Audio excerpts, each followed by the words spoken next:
Okay, let's start the work. Insight Daily Current Affairs plus PIB Summary 18 April.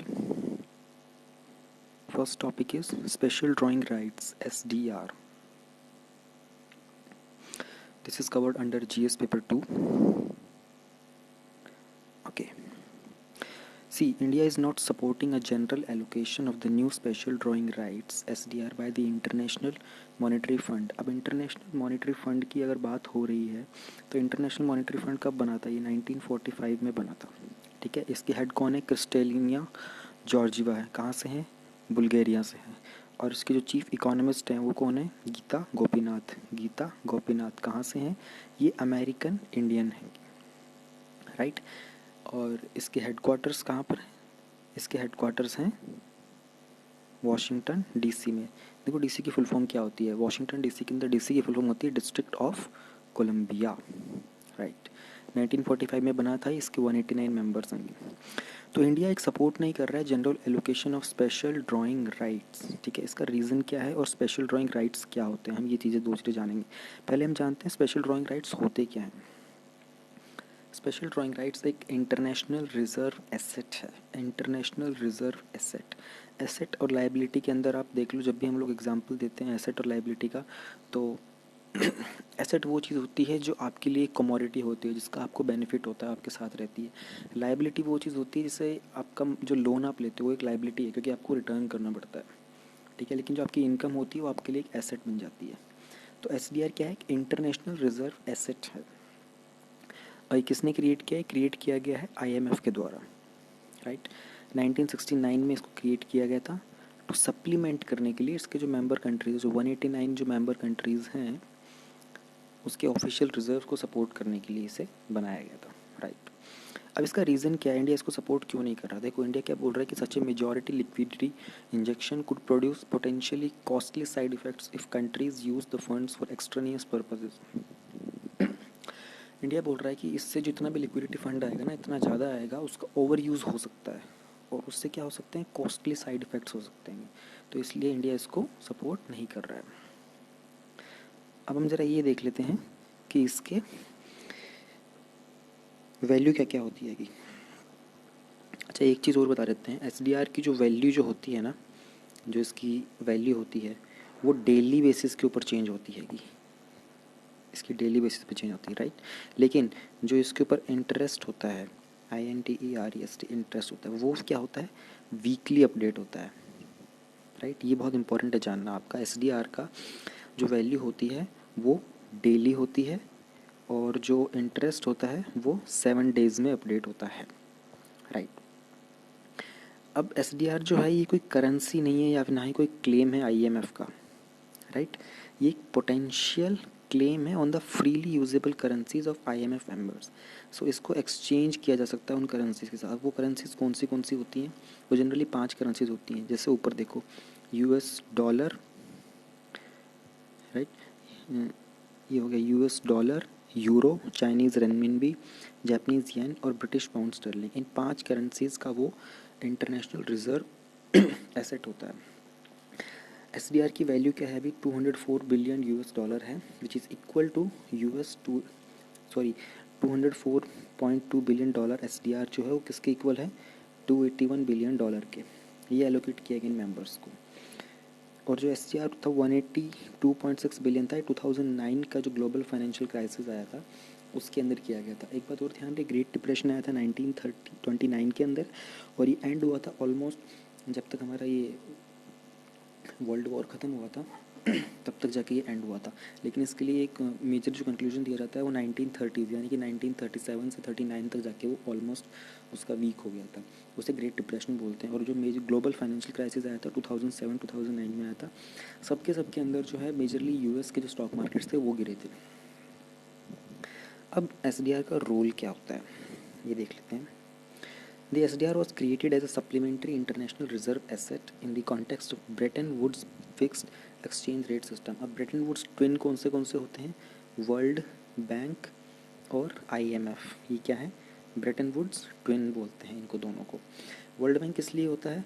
बड़े loans के लिए होता है। और IMF किसके लिए होता है? स्मॉल लोन्स के लिए होता है, ये ध्यान रहे। SDR सर्व करता है unit of the account of the IMF and other international organisations. SDR कोई करेंसी नहीं है, ना ही कोई क्लेम है, ये कि क्या है, potential claim on the freely usable currencies. और SDR को एक्सचेंज किया जाता है इन करेंसीज के लिए। इन करेंसीज के एक्सचेंज में एक पोटेंशियल एसेट है जो हमको मिल जाता है। अब इसको थोड़ा रिव्यू करते हैं। SDR की जो बास्केट है वो हर 5 साल में रिव्यू की जाती है, और पहले इफ़ वारंटेड इंश्योर करने के लिए कि जो बास्केट है उसकी रिलेटिव इंपॉर्टेंस है करेंसीज के ऊपर वर्ल्ड्स की ट्रेडिंग में और फाइनेंशियल सिस्टम में।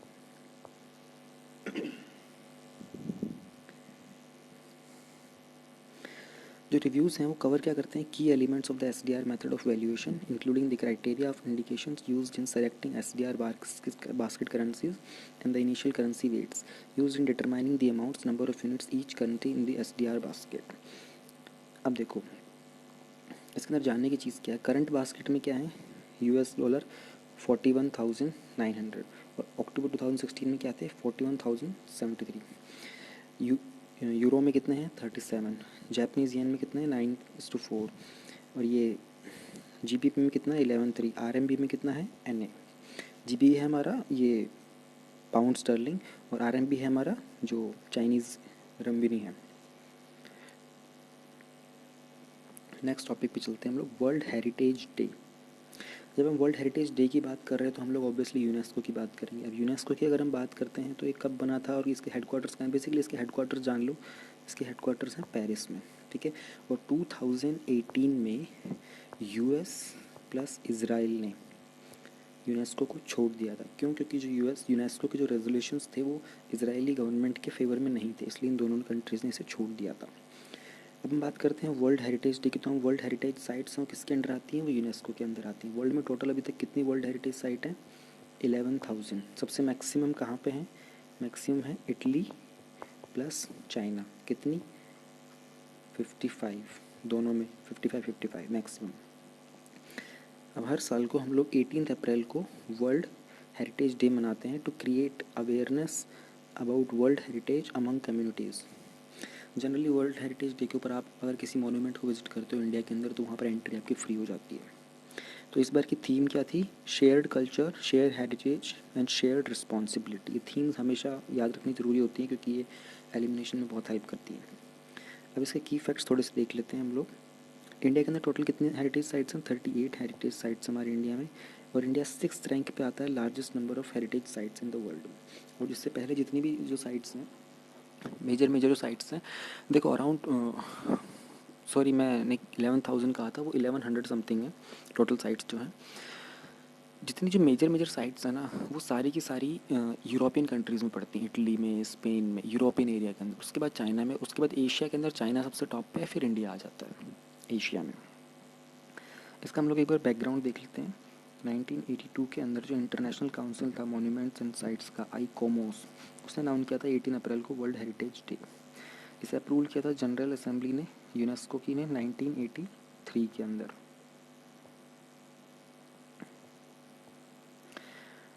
विद द एम, इसका एम क्या था, to enhance the awareness of the importance of cultural heritage of human kind and redouble the efforts to protect and conserve the human heritage. अब human heritage site होती क्या है, इसके बारे में जान लेते हैं थोड़ा सा। देखो ह्यूमन हेरिटेज साइट जो होती है उसको एक नेचुरल और मैन मेड एरिया होता है और स्ट्रक्चर होता है that is international importance and space which require special protection, space that requires special protection. ये जो साइट्स होती हैं ऑफिशियली रिकॉग्नाइज करता है UN और United National Educational Scientific and Cultural Organization which is known as UNESCO. UNESCO believe करता है कि ये जो sites classified as world heritage important है ह्यूमैनिटी के लिए and they hold the cultural and physical significance. अब इसके थोड़े से की फैक्ट्स देख लेते हैं हम लोग। इस लिस्ट जो है इसको मेंटेन कौन करता है, इंटरनेशनल वर्ल्ड हेरिटेज प्रोग्राम। ये इसको एडमिनिस्टर करता है यूनेस्को वर्ल्ड हेरिटेज की कमेटी, जिसमें 21 यूनेस्को के मेंबर स्टेट्स होते हैं जिनको जनरल असेंबली इलेक्ट करता है। Each heritage world site remains part of the legal territory of which of the state wherein the site is located and UNESCO consider it's in the interest of the international community to preserve this each site। देखो जो भी site होगी जिसको world heritage site declare कर दिया जाएगा वो अपनी कंट्री के अंदर ही रहती है, उसी की लीगलिटी में रहती है। यूनेस्को बस उसकी इंटरनेशनल इंपॉर्टेंस को होल्ड करता है। अब टू बी सेलेक्टेड, किसी भी साइट को सेलेक्ट करने के लिए world heritage site must be already classified landmark unique in some respect as a geographical historically identified place having special cultural और फिजिकल सिग्निफिकेंस। आप ऐसे ही किसी भी साइट को वर्ल्ड हेरिटेज साइट क्लियर नहीं कर देते हो, उसी को जोग्राफिकल इंपॉर्टेंस होनी चाहिए, कोई हिस्टोरिकल इंपॉर्टेंस होनी चाहिए, कोई कल्चरल या फिजिकल सिग्निफिकेंस होना चाहिए। जैसे ताजमहल हो गया, ताजमहल की कल्चरल सिग्निफिकेंस है, जोग्राफिकल सिग्निफिकेंस है, फिजिकल सिग्निफिकेंस है, सारे फैक्टर्स हैं। कोई एक फैक्टर्स भी अगर डोमिनेट करता है तो भी उसको वर्ल्ड हेरिटेज साइट डिक्लेयर कर दिया जाता है। इसके लिए कमेटी होती है, सारे फैक्टर्स अप्रूव होते हैं, तब उसे डिक्लेयर किया जाता है। नेक्स्ट हम चलते हैं आगे।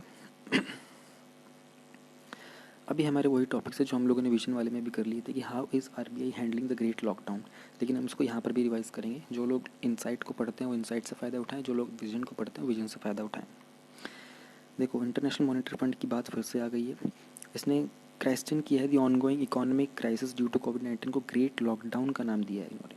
और वैसे आईएमएफ ने बहुत पहले इसको स्टार्टिंग में डिक्लेयर कर दिया था कि वर्ल्ड जो है वो रिसेशन में जा चुका है। और इसको ग्रेट डिप्रेशन जो हुआ था ना, हैपन हुआ था first half of the 20th century, उससे इन्होंने कंपेयर किया इसको।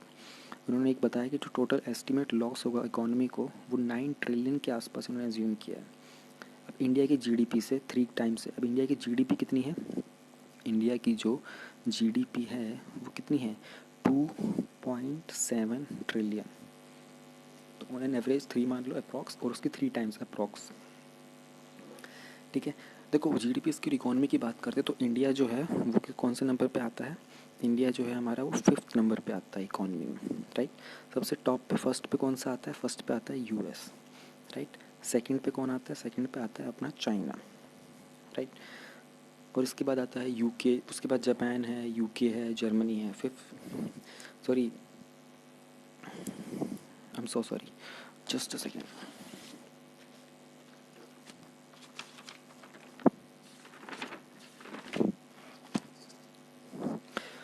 फर्स्ट पे आता है यूएस, सेकंड पे आता है चाइना, थर्ड पे आता है जापान, फोर्थ पे आता है जर्मनी और फिफ्थ पे आता है इंडिया, सिक्स्थ पे आता है यूके। यूके की जो इकोनॉमी है, इंडिया की जो इकोनॉमी है ना, वो ऑलमोस्ट बहुत पास हैं। ठीक है, तो बहुत चांसेस होते हैं कि यूके की जो इकोनॉमी है वो जो बहुत जल्दी ओवरटेक कर सकती है इंडियन इकोनॉमी को, राइट। अब हम आगे चलते हैं।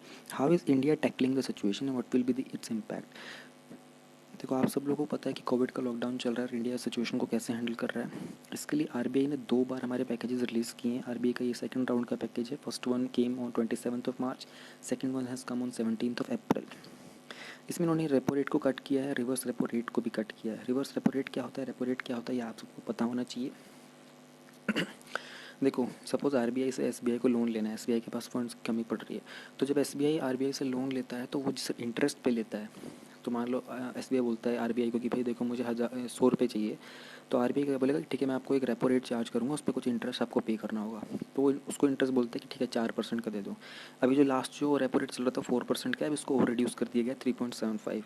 उसी की यहाँ पर बात कर रहे हैं। ये जो रिवर्स रेपो रेट और रेपो रेट कट किए गए हैं, तो जो रेपो रेट कट हुआ है वो 25 बेसिस पॉइंट कट हुआ है, 4% से 3.75% हो गया। ये कौन सा रेट होता है जिससे कोई भी बैंक जो होता है आरबीआई से पैसे लेता है। जब बैंक्स के पास लिक्विडिटी ज़्यादा हो जाती है तो उसको मैनेज करने के लिए आरबीआई क्या करता है कि उन बैंक से वो पैसा वापस ले लेता है, उसको बोलते हैं रिवर्स रेपो रेट। तो उसमें क्या करते हैं, वो चार्ज लगा लेता है फिर से कि आप ये पैसा हमको दे दो और हम इसके ऊपर आपको इंटरेस्ट भी दे देंगे, उसे रिवर्स रेपो रेट बोलते हैं।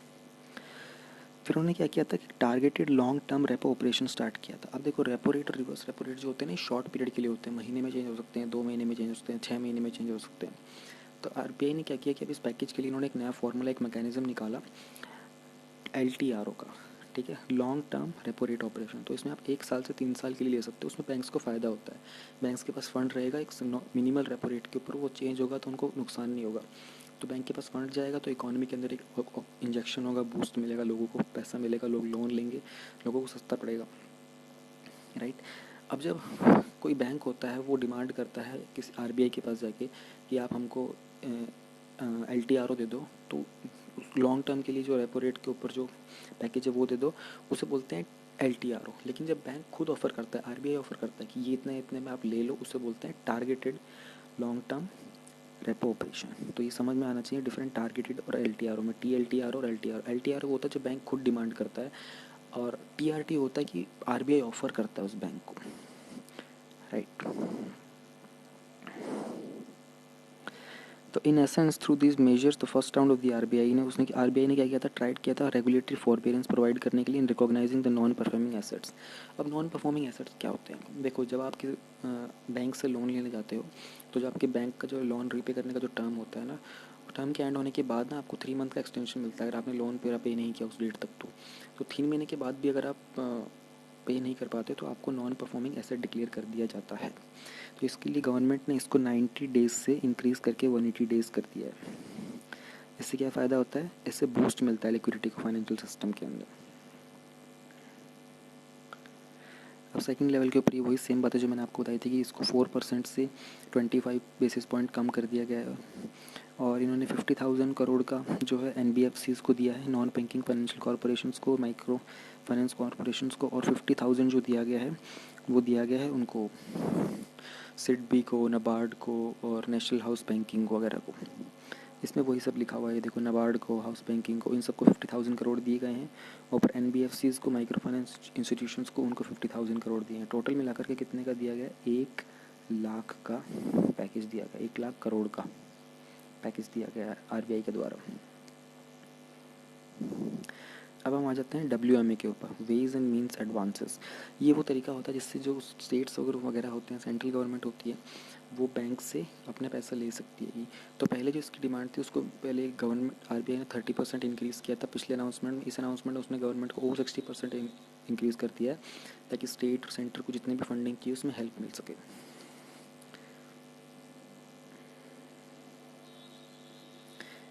ये देखो, ये सारे के सारे पॉइंट्स वही लिखे हुए हैं, इसमें कुछ नया डिफरेंस नहीं। अभी ये समझ लो एक लिक्विडिटी कवरेज रेशियो क्या होता है, इसको 100% से 80% किया, इसका मतलब क्या होता है?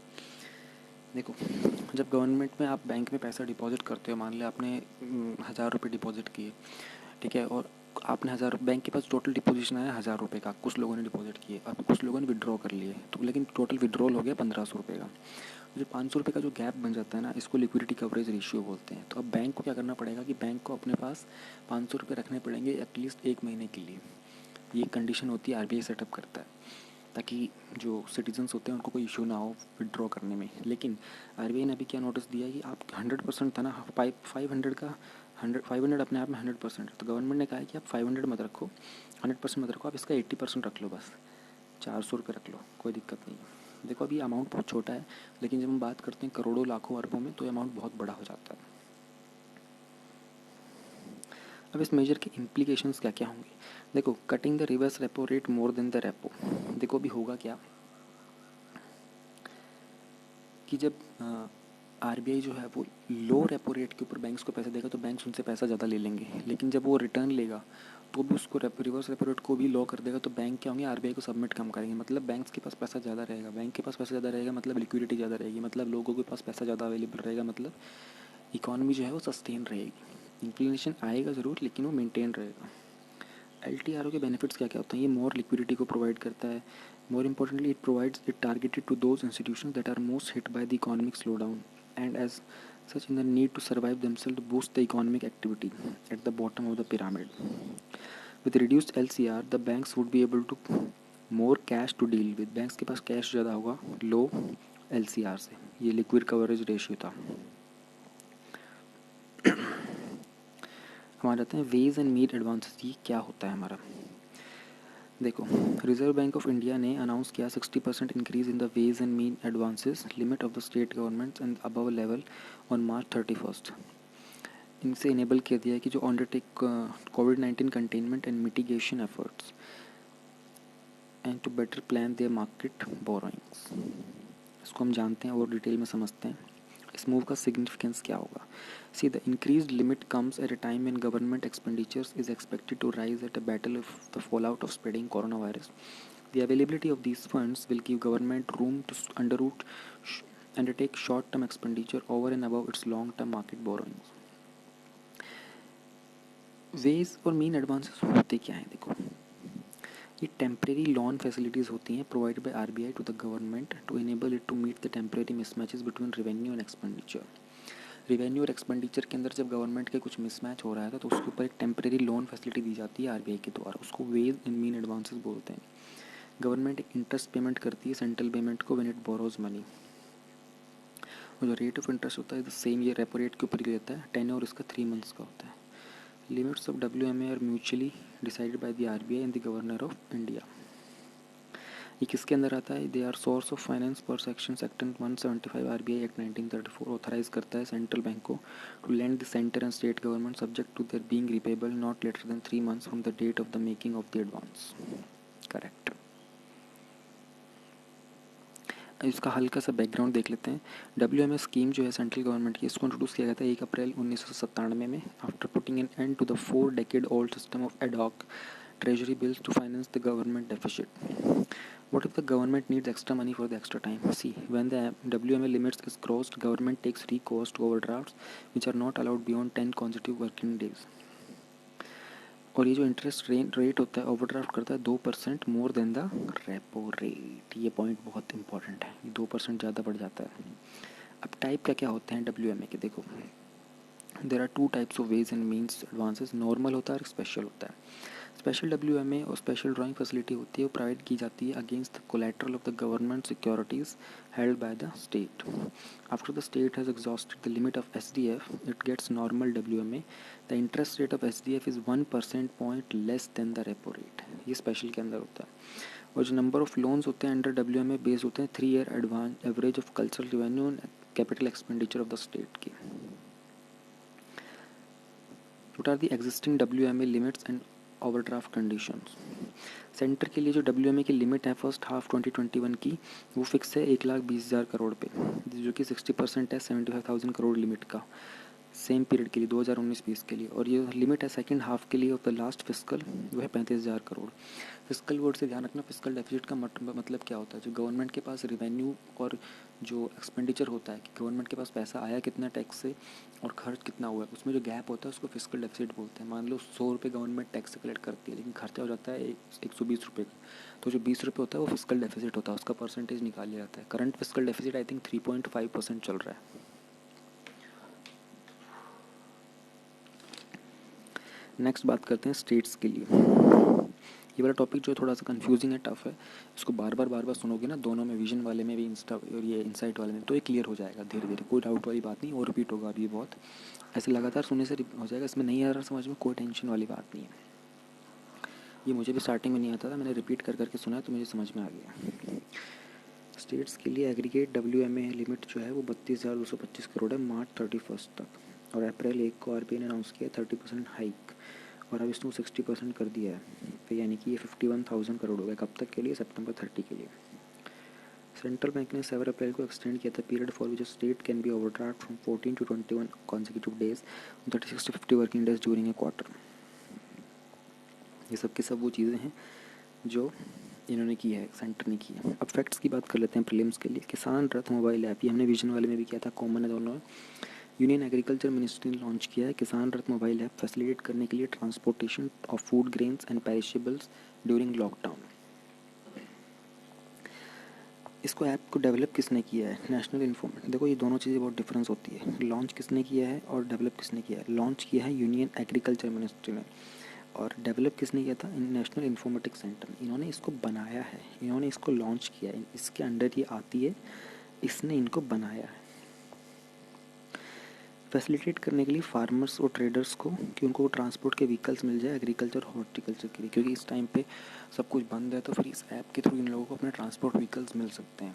तो इस ऐप पर रजिस्ट्रेशन करेंगे और अपने टाइम वगैरह बताएंगे, इस टाइम पर इनको व्हीकल चाहिए, तो इनके आसपास अवेलेबल ट्रांसपोर्ट जो होगा इनके पास पहुँच जाएगा। ये बहुत ही अच्छी फैसिलिटी है। और ये रेफ्रिजरेटेड गुड्स के लिए भी है, उसके अंदर आप रेफ्रिजरेटेड व्हीकल्स भी हायर कर सकते हो। That's it for the day. Thank you very much.